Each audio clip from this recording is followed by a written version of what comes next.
India के eastern part में दो खुशहाल राज्य एक दुखद चीज से जुड़े हुए हैं, बाढ़। हर साल जैसे ही मानसून की हवाएं पूरे देश में चलती है, ये राज्य बढ़ते पानी के हमलों के लिए खुद को तैयार करते हैं।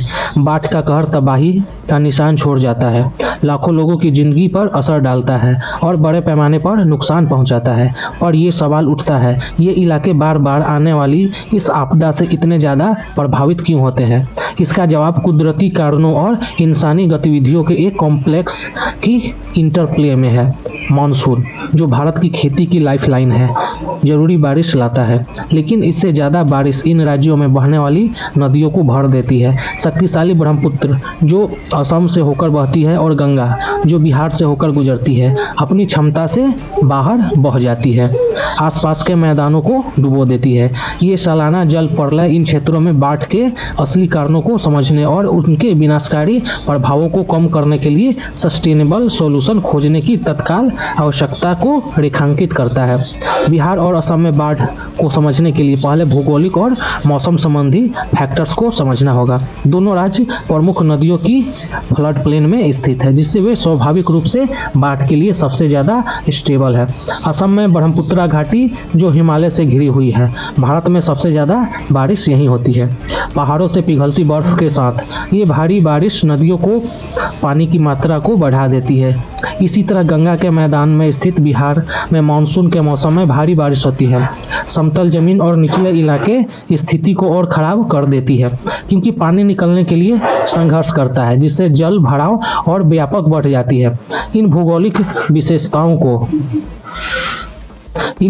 विशेषताओं और तेज मानसूनी बारिश का मिलन इन क्षेत्रों में बाढ़ के लिए एक परफेक्ट स्टॉक पैदा करता है, जबकि प्राकृतिक कारक बाढ़ के लिए स्टेटस सेट करते हैं। लेकिन अक्सर इंसानी गतिविधियां ही उसकी सिवियरिटी को बढ़ावा देती है। डिफॉरेस्टेशन पूरे भारत में एक बड़ी समस्या है, जिसने जमीन की बारिश के पानी को सोखने की क्षमता को काफ़ी कम कर दिया है।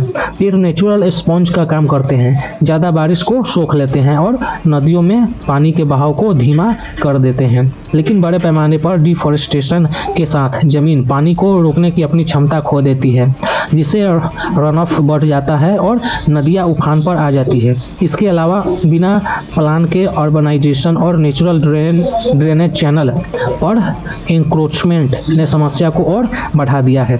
शहर और कस्बे बेतरतीब ढंग से फैल गए हैं, जो अक्सर पानी के प्राकृतिक बहाव को रोकते हैं। नदी किनारे और वेस्टलैंड पर कंस्ट्रक्शन में जमीन की वाटर होल्डिंग कैपेसिटी को और कम कर दिया है, जिससे बाढ़ ज़्यादा फ्रीक्वेंट और सीवियर हो गए हैं। शहरी इलाकों में प्रॉपर ड्रेनेज सिस्टम की कमी से मुसीबतें और बढ़ जाती है। भारी बारिश के दौरान सड़कें नदियाँ में तब्दील हो जाती है। बिहार और असम में बाढ़ के नतीजे विनाशकारी होते हैं, जो लाखों लोगों को प्रभावित करते हैं और स्थानीय अर्थव्यवस्थाओं को स्टॉप कर देते हैं। घर डूब जाते हैं, जिससे परिवारों को शिफ्ट शेल्टर्स में भागने के लिए मजबूर होना पड़ता है। अक्सर उनके पास सिर्फ उनके कपड़े ही होते हैं। खेत जलमग्न हो जाते हैं, फसलें और आजीविकाएं नष्ट हो जाती है। बाढ़ से वाटरबॉर्न डिजीजेज भी फैलती है, जो पब्लिक हेल्थ के लिए एक गंभीर खतरा पैदा करती है। इंफ्रास्ट्रक्चर को होने वाले नुकसान भी उतना ही विनाशकारी होता है। सड़कें, पुल और रेलवे लाइनें बह जाती है, कम्युनिकेशन बंद हो जाती है और राहत कार्यों में बाधा आती है। स्कूल और अस्पताल बंद होने के लिए मजबूर हो जाते हैं। शिक्षा और स्वास्थ्य सेवाएं बाधित होती हैं। बाढ़ के कारण होने वाले आर्थिक नुकसान चौंका देने वाले हैं, जो पहले से ही कमजोर समुदायों को और गरीबी में ढकेल देते हैं। बाढ़ अपने पीछे विनाश का निशान छोड़ जाती है, जो जीवन को बाधित करती है और प्रभावित क्षेत्रों में विकास को बाधा डालती है। Thanks for watching. Please subscribe this channel and don't forget to comment on this video.